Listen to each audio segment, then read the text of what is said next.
Well, tell me, mama, what's going on? Tell me, darling, what's going on? Welcome back, everybody. Bacon and Egg Show, August 1st, 2020. God, this year's just flown by, hasn't it? Here we are. We're at episode 15. Who would have thought? God, I can't believe it's August already. You know, it's the quickest year and the slowest year at the same time. Yeah, I mean, July only felt like 3 years in itself, but yeah, here we are. We've made it to August 1st somehow, and year will be over before you know it. So we're here, man. I'm sure nothing eventful is going to happen between now and New Year's Eve. So smooth sailing, dude, all the way. Yeah, it's been a pretty smooth ride so far this year. I'm sure everybody watching can agree with that. So what a year. All right.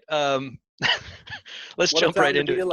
Oh yeah. May you live in interesting times. So let's jump right into it, Jay. What do you got going on?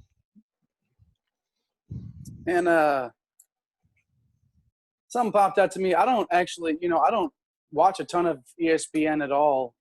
But with Monday Night Football hopefully coming back soon, I thought it was interesting. They announced who the Monday Night Football booth would be. Steve Levy, Louis Riddick, and Brian Griese. Now, that doesn't exactly jump off the page to me as like a splash appointment, I guess, if you will, by ESPN there to sort of move the needle. Is that by design? Are they just playing it safe this year? What do you think about these names that are coming out and sort of the approach ESPN's taking? I mean, I think it's fairly solid. Levy's a pro. Riddick's pretty good, and Griese's been around for a long time. I think after kind of all the experimentation that they've done for all these years in the booth, trying to kind of find that magic, I think this is probably the wise way to go. I think back over the last couple seasons of Monday Night Football, you check on social media or whatever during the game, you're following whatever. It's never so much about the game as much as it was like people being critical of who's in the booth, like Tessitore and Booger and all those guys, and like just making fun of it. And Tony Kornheiser. Yeah, and remember, they had Dennis Miller too? That was an absolute disaster. But like, I think this is probably just smart for ESPN to just put a bunch of pros in there and not make it so much about who's in the booth, and let's just try to have a good game presentation, knowing that people probably won't be in the stands this year and just want to watch the football. And so I think it's fine. I think it's okay to not like really move the needle, for me at least. Exactly. People watch football because of the football. They're not watching it to hear Dennis Miller tell jokes. They're not listening to hear. And I know Kornheiser is good in his own niche. Calling football games and primetime television is not one of those. So to me, I agree with you in the sense that I think this is by design. You just get the solid guys in there. Riddick's respected, he's good at what he does. And Griese is, you know what you're going to get. And like you said, Levy's the pro of that group, and he'll do a good job leading the way. So they did mention, though, that sort of a plan B, a plan B, if you will, and this crew will call the second game. You recall every year on the first week of the season they do 2 Monday Night Football games. Yeah. So the second game will be called by Chris Fowler and our guy Kirk Herbstreit. Kirk.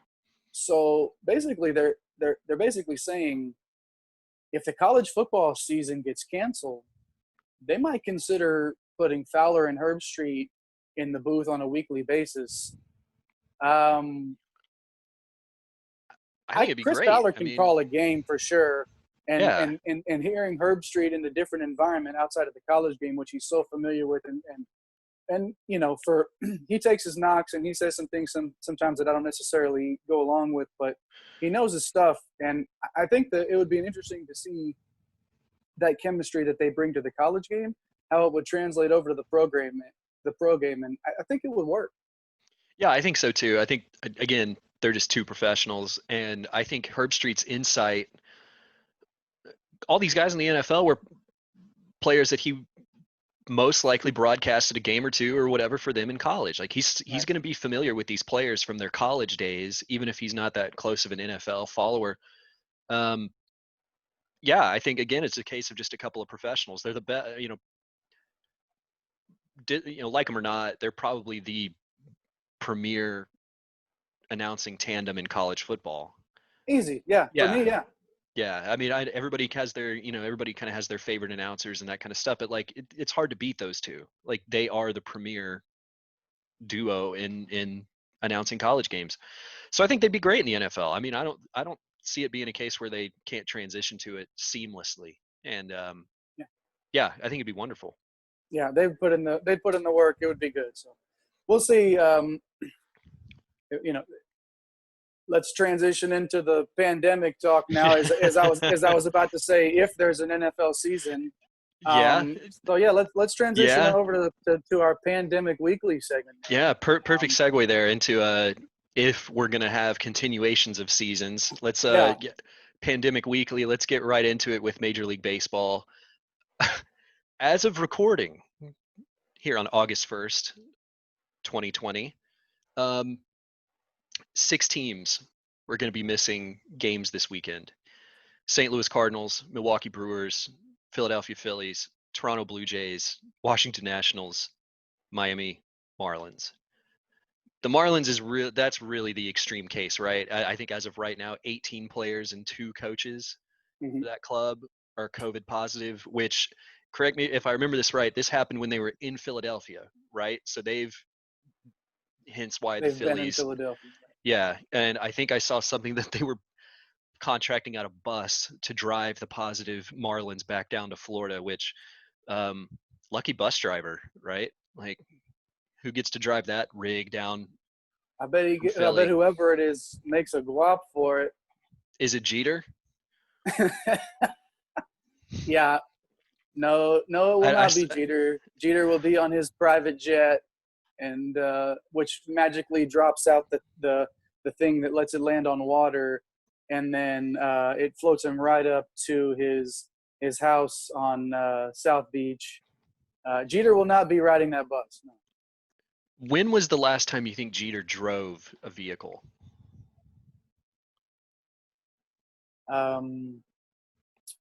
Like actually sat behind the wheel of a vehicle, like a car or something. April 4th, 1993. Okay. Do you think him or Pitbull have driven a vehicle more recently? Just stick with the whole Miami theme here. To be, oh man. Not a boat, by the way. I would say, I was going to say if it's a boat, it's can't Pitbull. Be a boat. 100% Pitbull if it was a boat. Pitbull drives a boat every day, I bet. But I don't know. I would say Pitbull has driven a car more recently than Jeter. I think that's where I'm going to. I think that's I think we could have a whole show on Pitbull versus Jeter and the Miami experience. I think we'll save that for a different day. But if all these seasons get canceled, man, that'll be the hashtag content that we're going to have to provide for our loyal listeners. Well, to bring it back on track here a little bit, because we are kind of looking at that scenario, right, with Major League Baseball. Like you have 6 teams out. Some St. Louis Cardinals have tested positive. For those that are unaware, I think we've mentioned it before on the show as we've led up to the start of this season, but MLB is the one doing this differently from the NBA and NHL and all that are in the bubble. They are trying to play the games at the home stadiums unless you're the Toronto Blue Jays, and Canada said you cannot play, and teams are going to come to Toronto and play because the United States is a shit show. So they've been playing in Buffalo and Pittsburgh or wherever they can find an open park to play. Like this, I mean, we're a week into the season, like one full week into the season now. Does this season finish? I hope so, but at this rate, I think if there's one more big outbreak like a Marlins situation, if all of a sudden we hear tomorrow that now the Cardinals had the 2 positives yesterday, the 4 positives today that have been reported, and then if you see tomorrow there's 10 more, I think there's going to be a great consideration taken into shutting the whole thing down. Manfred's already said, like, he's talked to the players union and said, all right, Yeah. If this doesn't get under control, we could shut this thing down on Monday. Like we'll just shut it down if you guys can't get this under control. And or if because obviously it's like I don't know how Manfred can't be a part of this, can't take responsibility for the way that this is going down. It's a very real possibility for these games for this league to be shut down. And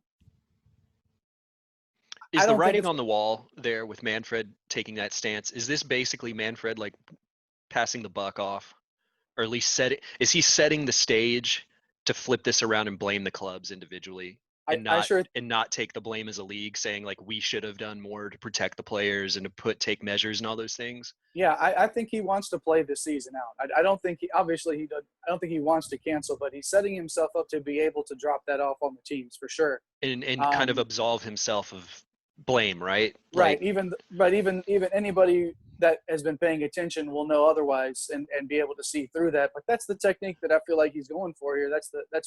Why I feel like even if he doesn't have to cancel the season, he has this in his back pocket to be able to see. I told you guys, I gave you a warning if we couldn't get this under control, players.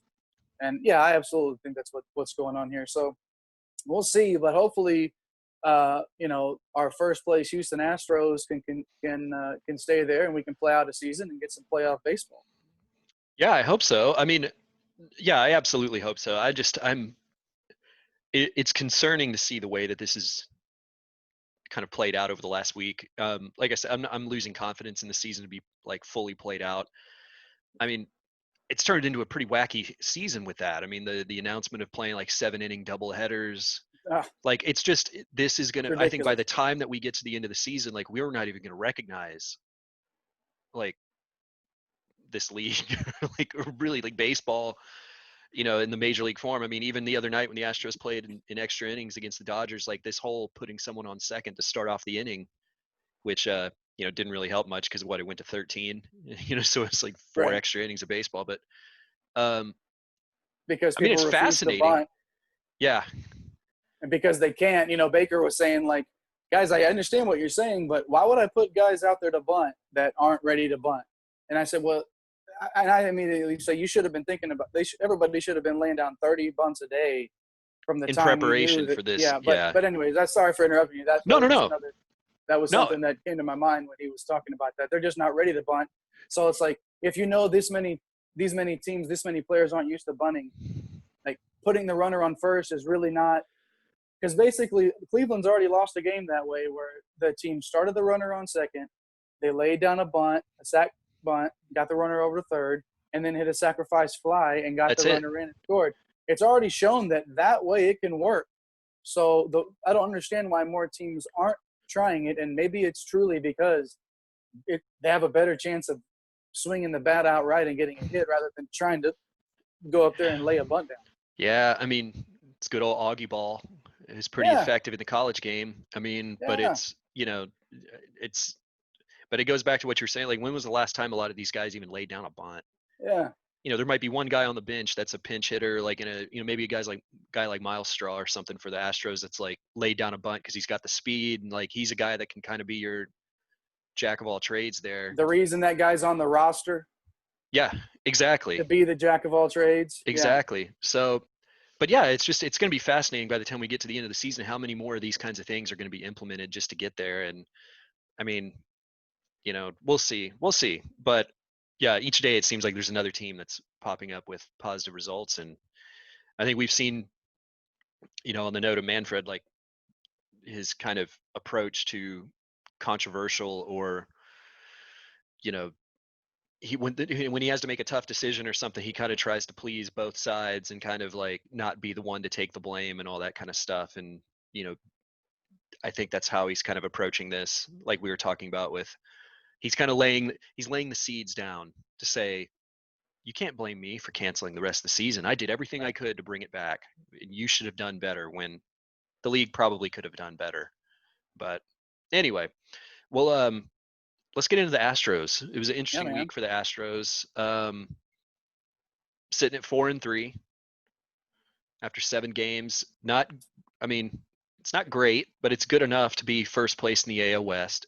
AL West, behind ahead of the 4-4 Seattle Mariners, which is kind of a surprise given how, they lost 3 of 4 to Houston to open up the season. So Mariners with a little bit of a bounce back there. But what do you make of the Astros so far, one weekend, this short season? I mean, we're a little over a tenth of the way in now.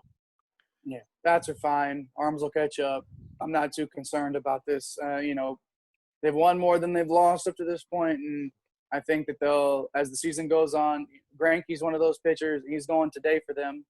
Greinke's one of those pitchers that as he gets more and more into the routine of things, he fine-tunes it. He didn't really have a true spring training, which is when he usually works through this stuff. His fastball velocity's down. That'll improve as he gets more innings under his belt. He's not a spring chicken anymore. He's still one of the most talented pitchers in the league, but it takes his body a while to get to top form, and he'll get there. McCullers just, walked a bunch of guys last night. He'll fix that up. But the bats are there at this point, and that's what's good to see. The bats are alive. Actually, the bottom half of the order seems to be more alive than the top half. But that, again, those are things that will correct themselves. And so I feel like they're in a good enough spot, first place after a week, and that's really all you can ask for. Yeah, and it's going to be fascinating. Just as we've talked about before, you get on a 3 or 4 game losing streak in this kind of season that's so condensed. Like, that could be the end of that could be it. That could basically be what dooms you to not finishing in one of those top 2 spots in your division. And not to mention that the schedule is so heavy with division teams. Like, you're basically, the season is built up just playing your division rivals and, the National League West, teams as well. But like, it really condenses it. It really makes those wins important, because you can't just go out and, beat up on the Marlins or something over the course of a series. That's not going to affect the standings really in your division. Like, I mean, here we are, they're playing the Angels now. That's already played the Mariners in the season, series to open it up. Like, these games count double, essentially. So I think they're in good shape. I mean, I'm worried, we'll see what shakes down with the Verlander thing. The initial reports. No, I'm not confident in him being back at all. I mean, I know that the initial report said that he was done for the season, and then, you had Verlander and Dusty Baker and the organization come out and say, no, it's going to be a few weeks, a couple weeks, and we're going to reassess. But that doesn't sound good to me. I feel like it's more kind of gamesmanship at this point to say he'll be back in a couple weeks, and then we're going to get to a few weeks down the road and they're going to go, yeah, he's shutting down. Because what's the point of bringing him back at that point? You're already going to be halfway through the season by the time that he gets going again. I mean, obviously it'd be great to have him for a playoff run, but I also want him for next season too. Forearm strain is never a good phrase to hear when you're talking about an injury to a pitcher. And I would almost just rather shut him down at this point. Yeah, I think so. And I mean, if there's a chance for him to come back, then and he's 100%, because I don't want him coming back at 75% for this shit. Like, I don't, not for this season. Like, if he can come back and you can for sure tell me that you're going to get Justin Verlander at 100% for a playoff run at some point, then yeah, okay. But if not, I don't see the point in doing it. And again, forearm strain is one of those phrases that sometimes you hear before you start talking about elbow injuries. Yeah. And Tommy John surgeries, and I'm not saying that that's necessarily where Verlander's headed, but it's concerning. He's not headed, yeah, for sure. Yeah, and also, I was thinking about this when it was announced, but like this all kind of broke, that news was also, him again in the World Series against Washington last season. Like he seemed to be running out of gas a little bit. Like, his stuff just wasn't what it typically was. Like, it looked like he was tiring. It looked like his control was getting off a little bit. And I wonder how much of that is related to just like, is this We look at it like kind of through the big picture. To me, that is a little more concerning, just about his health status. But Yeah. One quick question related to Verlander and Zach Greinke, and you know, it's kind of hindsight here, and of course, but like, if you were the Astros after last season, do you make the move to somehow keep Garrett Cole and ship out Greinke and Verlander? Like, if that's your trade, like if that's kind of the trade-off, you get to keep Garrett Cole, but, and of course we can talk about whether he would have actually stayed and all those kinds of things. But given kind of, I think we're both on the same page with Zach Greinke and where he's going to be towards the end of the season. He's going to be back to, he always picks it up. Yeah. But in retrospect, do you try to make that work? No, I'd rather have these two guys. I would have taken the chance to have Verlander and Greinke and make another run at it for a couple of years with this core, and then continue to cultivate stars. You got to hope that Forrest Whitley continues to develop. He's shown flashes, but he's been inconsistent. But he has all the stuff. Whitley has all the stuff, and if he's your next guy that can take the place of a Verlander, of a Greinke, then I don't think you necessarily needed to keep Cole around. I would have taken that. That's the gamble that I would have taken. I would have taken the same gamble that they ended up taking in the end. So I don't mind it. And Cole is going to be fine in New York for a long time. But yeah, and I mean, we'll see how that plays out over the long term. But just just an interesting thing to think about, where it's kind of the decision being made of going Verlander, Greinke versus Garrett Cole, and we'll see how it goes. But one last thing on the before we move on to the NBA. I'm sure anybody that pays attention to baseball saw the Joe Kelly incident with the Astros. Yeah, exactly. The little frowny face. And what did you make of that? I mean, it's the kind of love fest amongst baseball media and sports media and all that stuff, for him throwing at the Astros. Like, I mean, we knew it was coming. We knew everybody was going to celebrate it, the cheaters and all that kind of stuff. But like, it's Joe Kelly. Yeah, the guy would probably be the leading vote getter for the All-Star game if they had it this week. Like, he's turned into that much of like a hero, a guy that was also on the 2018 Red Sox that cheated, that, so it's, I find a little bit of irony in the whole thing, but. Yeah, I mean, like you said, we knew it was coming, and we knew what the reaction would be, because it's what everybody wanted. Everybody wants to hate, hate something, hate a villain, and when there's a villain like the Astros, deservedly are. I don't have a problem with the fact that people don't like the Astros, but it's like when you talk about throwing behind people and throwing near people's heads, and it's like, put a fastball in the guy's ribs and move on. I don't. There's a way to do it, and there's a way not to do it, and throwing behind people and throwing it near people's heads is not the way to go. Hit them, hit the batters, do whatever you want. I don't mind it.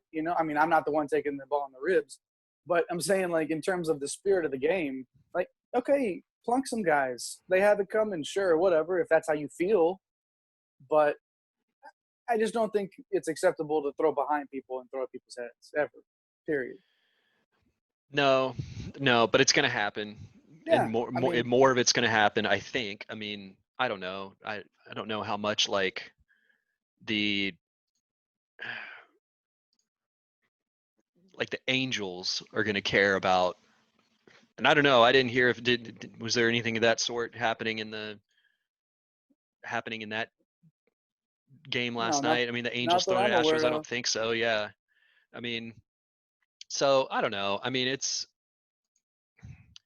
going to happen. My stance, I don't know if this is just the hockey player in me, that's the Astros have to respond at some point. And if someone throws at an Astro, whatever the next series, whoever it might be, the Astros need to respond, because I think if they just, I know they want to kind of take the high road and just move on from this whole thing and like kind of hope it goes away. Well, it's not going to. And a ball, I mean, what was it? George Springer missed a good bit of time a season or two ago from taking one off the hands, a pitch high and inside. Like, that's what's going to happen. It's going to be Altuve or Springer or Bregman, Correa, somebody that's going to get hit and it's going to get injured and they're going to miss time. But if the Astros respond, and maybe they can prevent that, teams will start thinking twice about throwing at an Astros star because they might have a fastball coming at one of their own guys' head. So, I mean, I hate that that's what it is. I'd prefer them just go play the game and let the wins and losses speak for themselves. But I don't know. We'll see. I mean, if it was just more the Dodgers just wanting to get out a little frustration and now we moved on from it, great. We'll see what happens when the Astros play them in LA here coming up, by the end of the season. But, it's. Yeah, I think that had to have been a one-time deal. I don't think I even though it's the Dodgers, I would still feel like Major League Baseball got on the phone with the Dodgers and was like, okay, you made your point. Now cut that shit out or we're going to, that's why I think Joe Kelly's suspension was so long. Not because when an 8-game suspension over a 60-game season, we're talking like, 25, 27, whatever it is, games is what it is equal to, which that's not a type of a suspension that it just doesn't equal out, So I think that's why his suspension that he was given was as long as it is. Well, and he's a repeat offender. Well, yeah, but that adds to it, but it doesn't. To me, it's like you're getting how much for the percentage of the season that he's going to miss for this. That's a huge suspension. That's a huge amount of time. So, it's hopefully it's out of their system, like you said, and can move on and play baseball. But yeah, we'll see. We'll see if it there's a resurgence in this, with whatever opponents the Astros are going to have coming up. But we'll see. I'm not a. Maybe I used to be, but I'm not as much of the, you slide, use your, the feet first, slide with the cleats into somebody on the baseball diamond or I've sort of softened, I guess, in that regard. But I do think that there is a place in sports for retaliation, retribution, whatever you want to call it. I think there's a place for that. I just think there's a way to do it. Well, there's got to be a deterrent, right? Right. Like, these hockey teams over the years have had an enforcer, not just to go out and just fight and intimidate people, but it's to protect your stars. The Edmonton Oilers with Gretzky and all those great players had enforcers on that team to make sure that those guys weren't messed with. And if a team would and that's kind of there's a debate in the hockey world now about, with the decline in fighting, that you're seeing more players take liberties with superstars, things like neon knee hits and dirty play and stuff like that, which are putting superstars out for a decent amount of time. There's no deterrent really anymore. There's hockey teams can't carry an enforcer in their lineup when the game has changed as much as it has. And but that's the thing. It's about, if you don't start anything, there's not going to be anything. So that's the whole thing. It's just like that risk that it's going to be a calculated. I feel like it should be a calculated risk for teams. We're going to throw at an Astro player, but we should know going into that if we do that, there's going to be a fastball coming in at one of our superstars in response, or a slide, or any of those kind of, one of those kinds of things. So but that's just kind of my take on it. Like, it's, there's a price to pay if you do those kinds of things. I mean, obviously the league said there was a price to pay because he got 8-game suspension, but but we'll see. Hopefully this is just a blip, and everybody, the baseball media got off on it, and which they did. And they got their little pound of flesh from the Astros, and we can move on. Now go win the ring. Sorry, I'm messing with my camera, dude. It's about to fall. Let me fix this up. No, you're good. You're good. Yeah, man. So that is what it is with baseball. What do we got in the NBA, man? Yeah. Well, so NBA's back. You know, we've been talking about how these sports were getting ready to starting to get rolling, and the NBA is officially back. We had some exhibition games in the bubble. The bubble's worked amazingly so far, just like it has with the NHL. Um, as opposed to MLB with all these positive tests, the NHL had 0 positive tests at like phase 3 of getting these teams in Toronto and Edmonton. But yeah, the NBA is back. Spurs won last night. Don't have the score right here in front of me, but they, I think, inched up a little bit closer to getting one of those playoff spots. I think they're now sitting in 10th in the standings. So San Antonio could keep that playoff streak alive. But I didn't see this, but I saw that the score here that really jumped out for me was Houston Rockets beating the Dallas Mavericks 153 to 149. It's an all-star game, man.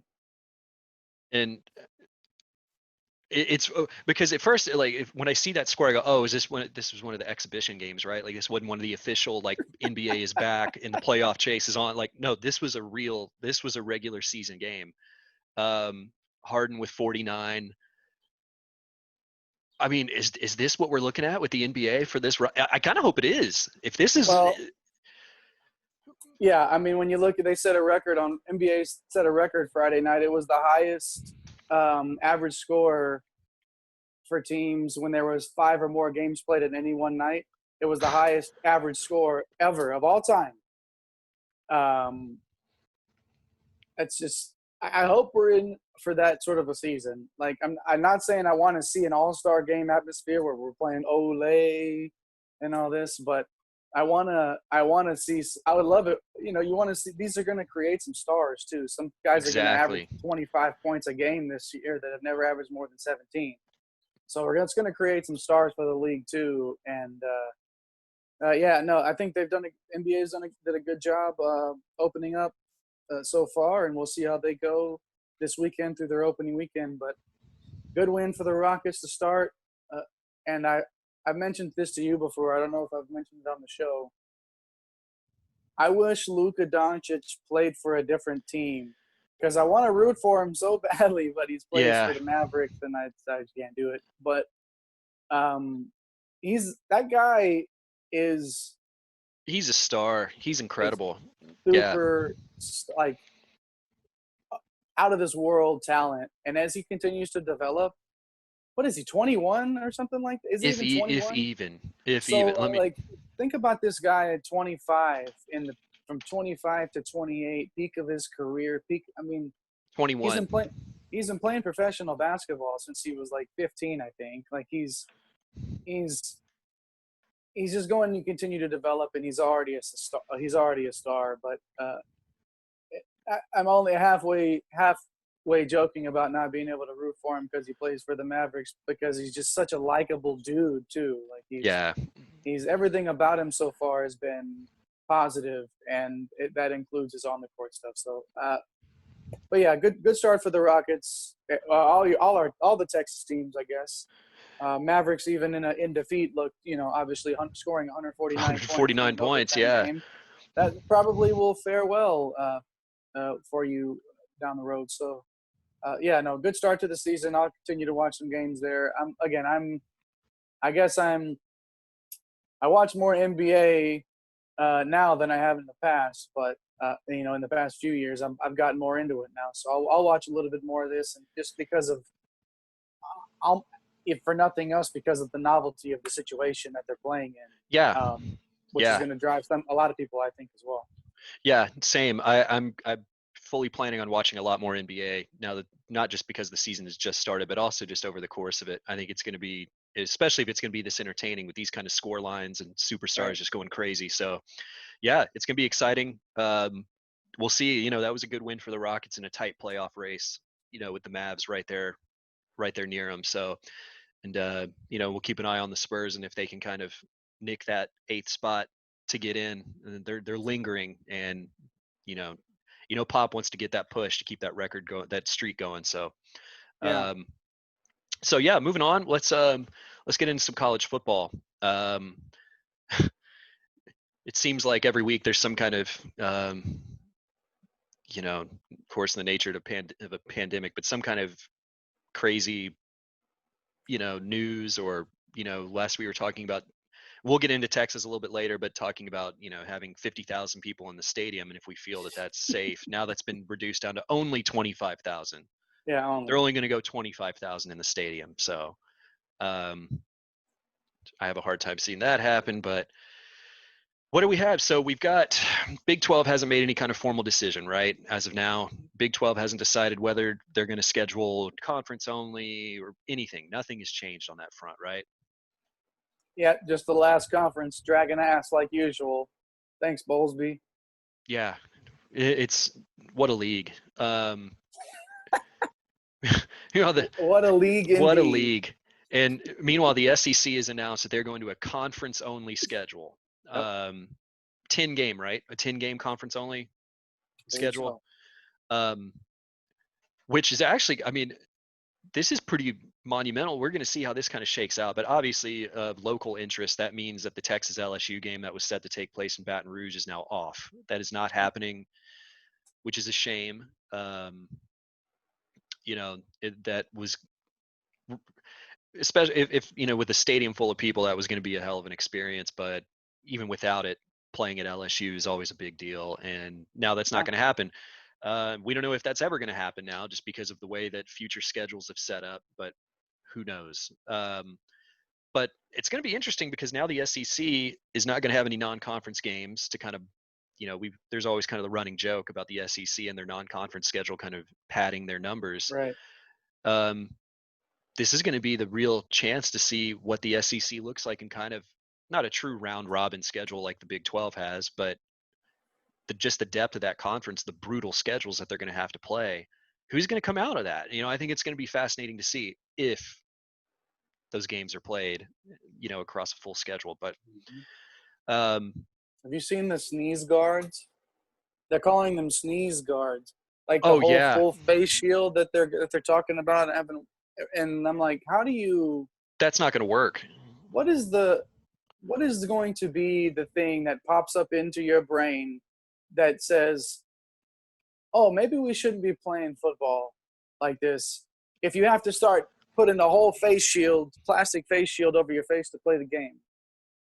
Like, what's going to trigger it if that doesn't, I just think from like just a practical standpoint, on 100-degree day on a football field with that full plastic, I've played hockey before with like the fishbowl type face mask, but even that's just kind of like it's solid plastic across the eyes, but it's vented, it's got like to where you can breathe. Those don't have that. Like it's a full shield in front of the face. The players are going to hate it. It's going to fog up. It's going to be like, it's just from a practical sense, a terrible idea. I get why they're putting them on the helmets, obviously, but agree. I hadn't even thought about that angle of it. Like if we're at that point, should we be playing football?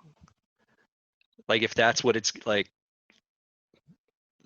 we're not seeing this in the other leagues that have played in the bubble. Yeah, the NBA players aren't out there wearing masks. Exactly. Like, so that's my point is like, if just because you have a face mask in front of your face and the ability to slap a piece of plastic onto a helmet because you can, doesn't mean it's a good idea. Like that's not exactly.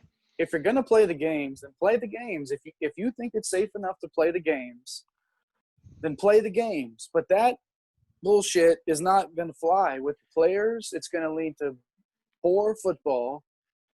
It's just it's don't do it. Don't play if that's where we're at. I guess that was my point earlier. Is if you think that's the way you have to go, then don't play. To me, like that's not a. Yeah, there's no use. What's the point?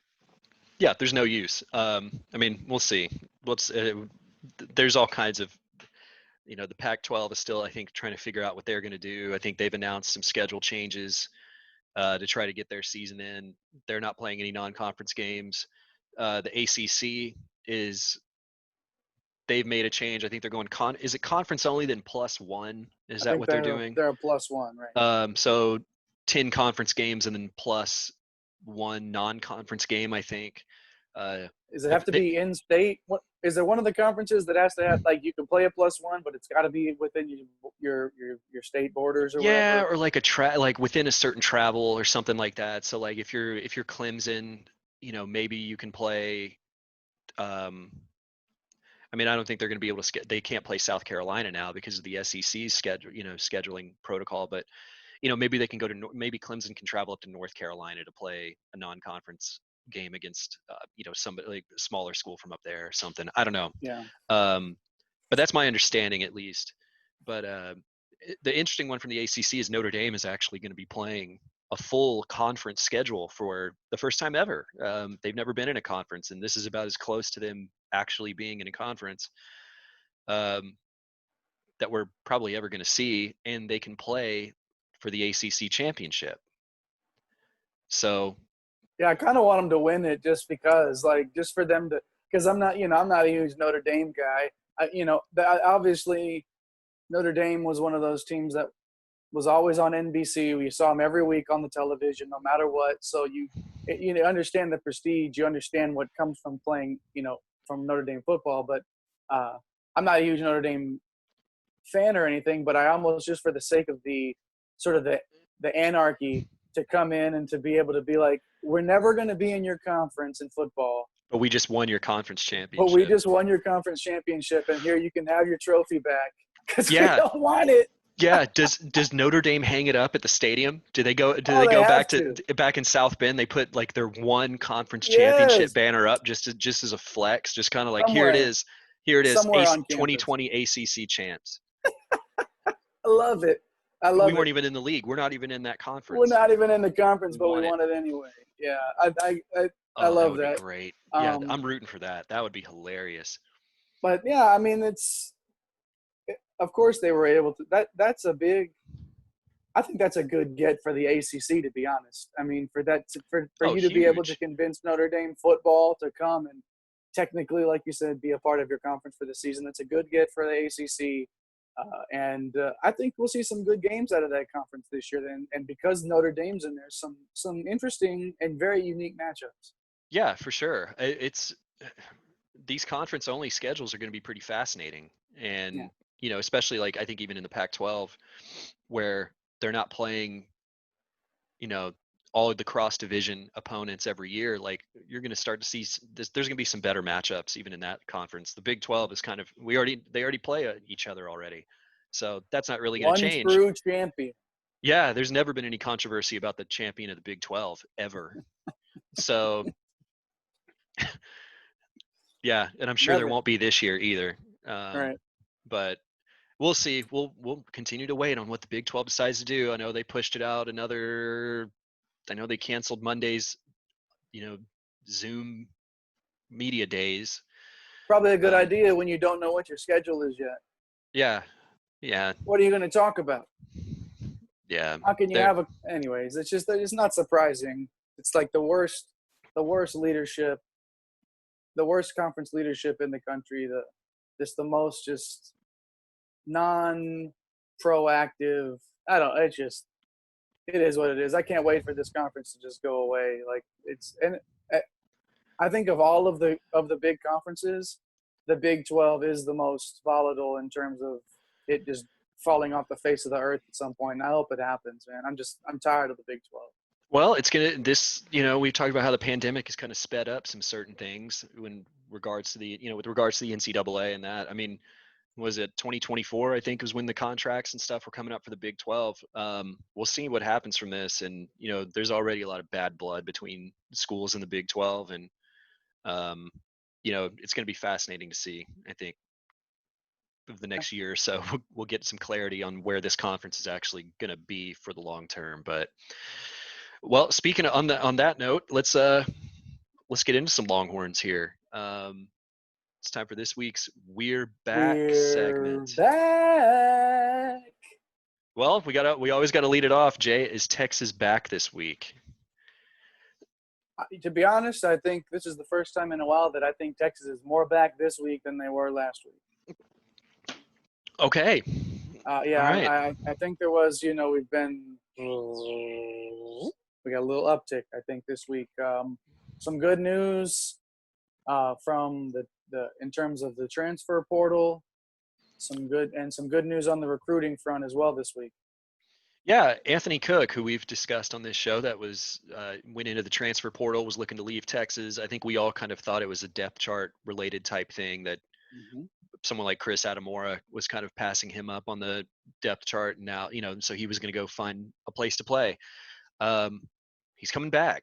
Does this suggest that maybe it wasn't a depth chart related thing, or that maybe there was something going on with coaching staff or relationship wise that he was looking to leave, and maybe that's been ironed out? These things are always interesting to me when they say I'm coming out of the portal and coming back to the program. So yeah, I mean, it could have just been a thing where in that moment he didn't feel comfortable with what was going on, and maybe, he was, it was just, I don't know how to feel about it in terms of why it happened, but all I care about is that he'll be welcome back into the program. Herman said he's going to have to earn his way back up the depth chart, which is like, what is that going to take him, a practice and a half? Yeah. With this unit. I mean, he knows I think he knows where he's going to fall into place here. And he's going to be that, that guy that's going to fill in packages and specialize in some things. And he'll be able to come and fine tune that. And I think he's going to have a good season, to be honest with you. Because he'll get back under. Hopefully the development continues a little bit, because it was a little bit inconsistent, but I think that will continue as his development continues. And this is one of those Tom Herman type of projects where these are the players that if they start to turn the corner, that this development is really happening within the program. I think Cook will be a good example of that this year if they're putting him into a position to be successful. But yeah, no, I was happy to see that he was coming back. So that was definitely some good news from the transfer portal front. Yeah. Yeah, and we've got some commitment news as well. Gunnar Helm, what a name! Tight end commits to Texas for this 2021 class. 6'5", 225, 27 offers, pretty impressive. It seems like kind of a late developer, right? Like, kind of where was the attention on this kid before he kind of, appeared on the scene here, and seems to be quite a talent. So good pickup there for Texas. Any other recruiting news? Well, I just wanted to hit on Helm real quick again. When you're in a tight end recruiting battle with Iowa and you win it, I think that's a good win. There weren't too many huge names on his offer list, but when you see an Iowa on there, that's that school that's known for tight ends. So when you win a battle against them for a 4-star kind of guy, you got to think that's a big win for the program. And it's one of those guys that it can really start for a class of 2021 that's really looking to make its mark in terms of coming from a Tom Herman perspective, really wanting to make his mark in this recruiting class. When you have guys that are in the wing sort of considering the program, like the center Michael Myslinski, 6'2", 285. You got a 4-star wide receiver out of Royce City. What's his name? Was that one for the 22 class, the first commitment of the 2022 class, I think? I believe so, maybe. But he looks like a hell of a player. But from what I saw. What's the guy's name now? I lost it. But either way, the guy's wearing burnt orange at his workouts afterwards and stuff like that. So you're starting to see these names of these big, of these 4-star guys. A 3-star center is pretty high up in the rankings. There aren't too many 4 or 5-star centers. So when you start talking about these that are early in their process, talking about considering Texas, and then you have a 4-star guy like Helm at tight end committing, I can't really think of the momentum's there, I guess. And Herman would tell you momentum's an illusion, but it is an illusion. But the last thing on the recruiting was we've Shemar Turner is somebody that we've talked about with our Longhorn insider Mike Holland. If you don't remember, he's the 4-star defensive end out of DeSoto, top 20 guy in state. Basically, it's turned into a bunch of SEC schools in Texas on this front for him, with Georgia, LSU, Texas A&M, and Alabama all in the mix as well. With Saban, with Coach Nick Saban actually directly involved with Turner's recruitment on the Alabama front. So I don't like. All of a sudden, I'm not liking Texas' chances all of a sudden when you start seeing that lineup that they're up against. But what do you say? No, I think I'll take the field against Texas in this. I think, I mean, we'd all love it for Shamar Turner to commit to Texas. He's a hell of a talent, big time player. But you see, you list off those names: Georgia, LSU, Alabama, and then also A&M, in-state, SEC. Like, it's tough. That's going to be hard for Texas to beat out. You can make the argument that, like, okay, Texas can win the battle over A&M there. I mean, Georgia, LSU, Alabama, how easy is that recruiting against, so I think it's going to be difficult. I think he's SEC bound personally. So Ketron Jackson was the wide receiver's name that I was trying to think of. Right. Okay. Yeah. So, but anyways, so some good news on the recruiting front. Turner might be a little bit farther out than we originally thought, but Texas still in the top 5 there. So at least they're not off the list. They're hanging around. Yeah. Hanging around. And if there is a season and they show out and actually put together a really good run, you never know. You can start winning some of those battles. So right. But you got to win. Got to win the games. So we'll see. Well, yeah, keeping it on football here. Let's move over. Talk quickly here about the NFL. Camps have started.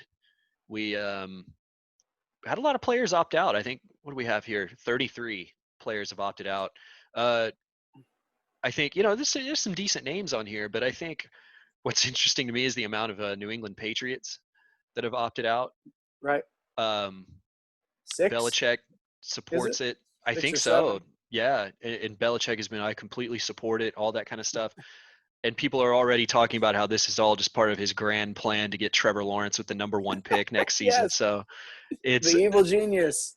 You sign Cam Newton to a 1-year deal, you tank the season because half your team is opted out, and you just go and get Trevor Lawrence on a rookie deal, and then they're back to winning Super Bowls again. And it's like, yeah, we'll see.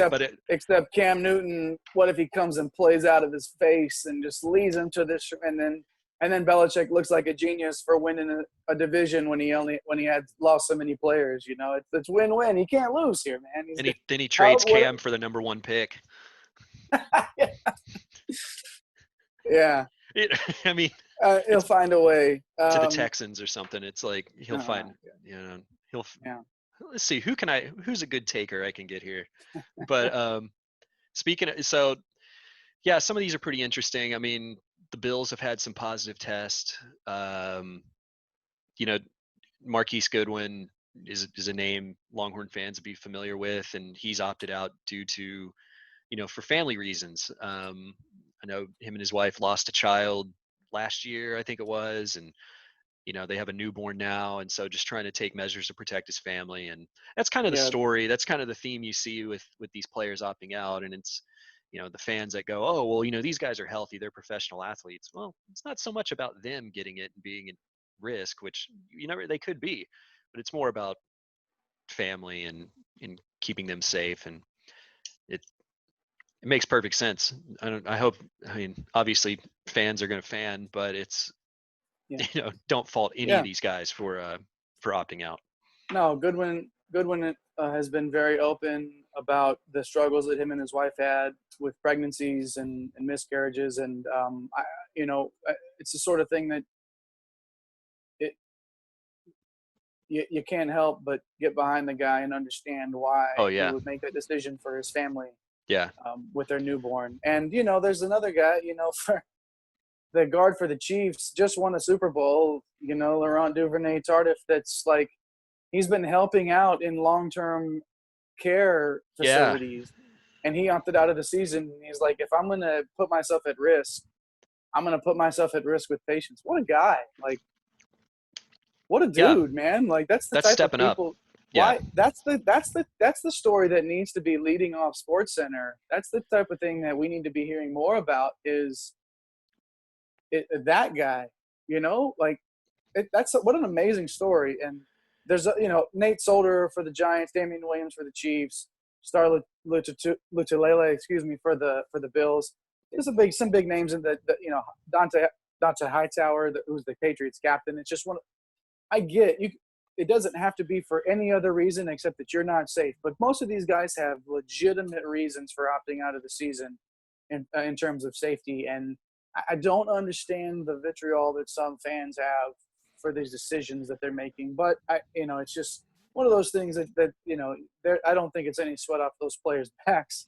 Yeah, But it's they're just facing criticism every week anyway, regardless Sure. of what they Right. do. So I think they're comfortable in their decisions, and they're not going to let fan backlash determine them or their family's safety. So, Yep. I think they'll be fine. But it'll be interesting to see as we start leading up, towards a season where things are kind of looking, and it's related to Major League Baseball's struggles once their season started. I'm curious to see how the NFL manages their situation.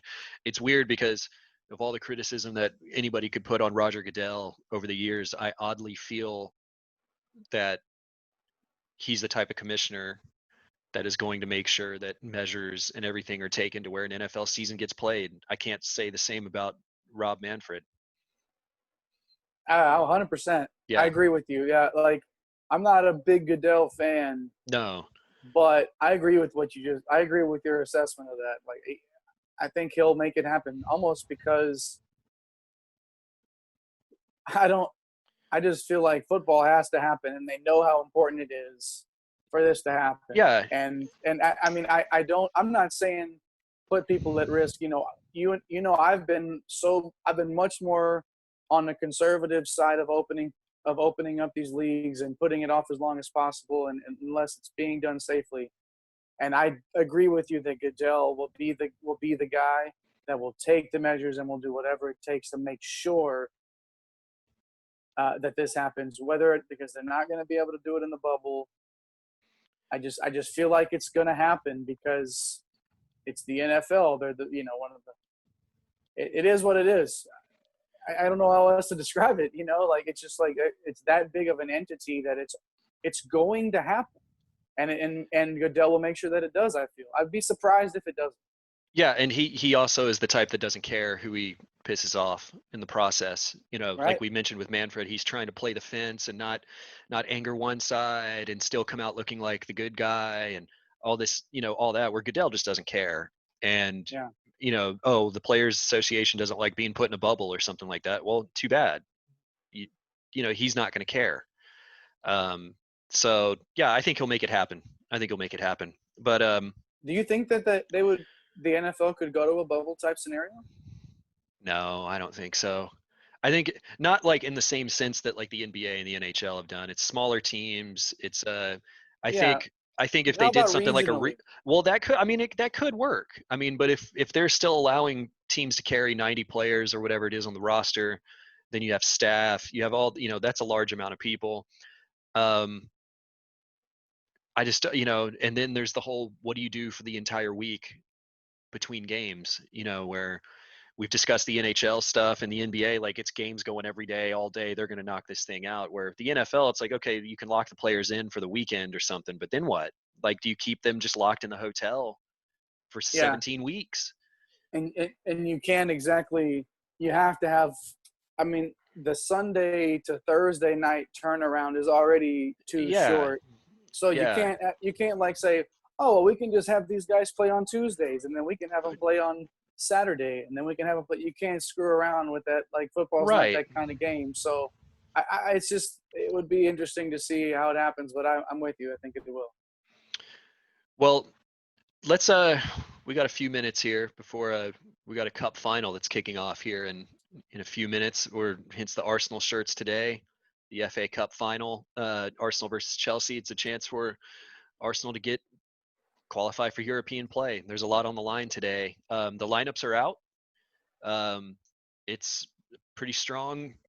It doesn't deviate too much from what Mikel Arteta's had going. Nicolas Pepe, Alex Lacazette, and Aubameyang are the front three.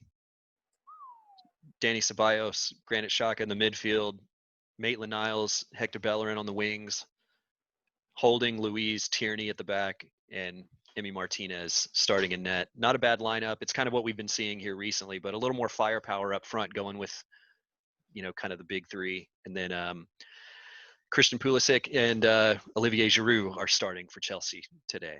So I'm sure they won't do anything, especially Giroud, to haunt Arsenal like he has specifically over the last few years. But also David Luiz playing against his former club in Chelsea. So yeah.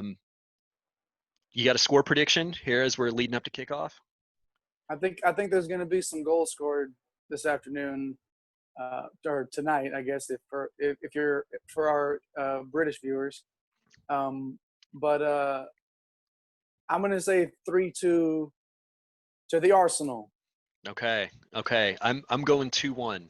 I'm going to go 2-1 to Arsenal. I think we've seen a preview of what Mikel Arteta can do against teams that actually want to, come at the Arsenal lineup with an attack. I think they were able to do against Liverpool and Manchester City over this last month. It was pretty impressive. I think they still struggle with teams that want to just sit back like Aston Villa did and got a win against Arsenal. I don't think Chelsea's going to play that approach. I think they're going to go for the win, but I think it's going to play into Arteta's hands. And I think, it seems like you can't pick anybody else to pick, get a game winner today than Pierre-Emerick Aubameyang. So I think yeah, man. I'm going 2-1 Arsenal. Let's hope it plays out that way. Get a trophy in this just dismal season, and hopefully qualify for some European play and start this transfer season off on the right foot. Absolutely, no doubt about it. Gotta do it. Anybody but Chelsea. Come on. Yeah, anybody but them. So we got that kicking off here in a few, but also kicking off today. Actually, just started about half an hour ago. During the taping. Yeah. Yeah, the NHL season has officially started back up. For those unaware, as we talked about here, it's there is no finish to the regular season. This is just a playoff tournament for the Stanley Cup started today. The top 4 seeds in each conference are going to play a little round robin tournament to determine seeding, which is where the Dallas Stars are in this point. They were currently top 4 in the Western Conference, along with the Vegas Golden Knights, Nashville Predators, and Vegas Golden Knights, St. Louis Blues, and Colorado Avalanche. Stars had one exhibition game. They looked terrible against Nashville, so hopefully they can tighten it up a bit before they open up their seeding game on Monday. I think the Stars are in a good place, though. We'll see if they can get it going. They've got all the right, solid goaltending, good defense, and some superstars that can score some goals. But yeah, so the NHL started back today. Those who weren't in the top 4, their playoffs have started. It's a best-of-5 series going now to qualify to play against one of those top 4 seeds in the next round, and it's going to be entertaining. It's like March Madness. We got games at 11 today, and it's going to be staggered throughout every day for the next month or two. So yeah, wall-to-wall hockey, man. Like, even if you're not a hockey fan, like we've discussed this recently with our Seattle Kraken talk, but I'm not a huge hockey guy, but knowing that there's hockey on all day long for how many days in a row, I'll tune in at some point, and even if it's just on in the background, I'll look up and learn a new name, see, pick up some stuff about a new player, or it's going to be interesting to have that on. And are they doing special stuff with what are they doing in terms of camera work and stuff like that? Yeah, so I was able to watch one of the NBC Sports has been broadcasting the exhibition games as teams are knocking the rust off before the tournament starts. And they haven't done the full presentation yet, but they did some previewing and kind of testing or whatever with what they're going to do. They're going to have the crowd noise like other sports have, which I have to say the crowd noise on the hockey broadcasts have been the most accurate and real sounding ones of any of the other sports that I've seen. All right. A shot on goal that looks like a good chance, the crowd reaction of like is immediate. Like it's really, really well done. They kind of have a camera on a crane that almost seems like it's a drone type, how smooth the movement is, kind of an overhead view of the play in the middle of the action. That's been a really interesting camera angle. The presentation I think is going to be really intriguing. They're going to do some really cool stuff with it. And so those of you that haven't really, go ahead. I'm sorry. I was going to say, I read that they considered a drone, but then we're like, we can't, we can't actually hover a drone over. It's not a good idea. But the crane, it basically, like you said, it does exactly the same thing and is as smooth as the drone would have been. So I was anxious. It was cool to read that and just to anticipate that going in, that'll be something that will be a feature of the broadcast. It's cool, man. I think the NHL will do the best they can to capitalize on what they have going right now. Will fans come in droves? No, probably not. But yeah, it's an opportunity to make some new fans. Yeah. Yep. Yeah. Try to grow some interest. And, I think all of our discussion about we can kind of end the show on this, I guess, but with the discussion of should sports be back in the middle of all this, and, kind of off of our discussion last week about how does it feel having sports back, I would just say, we look at how kind of poorly, I guess, Major League Baseball's situation is right now with, teams testing positive and all that, and how you can say it's mishandled or however you would, judge it. But I'd say anybody that's like, if you haven't been a big NBA fan or an NHL fan, like these leagues have done everything right leading up to this. And, we can discuss whether or not they should be around right now, but they've done everything right up to this point.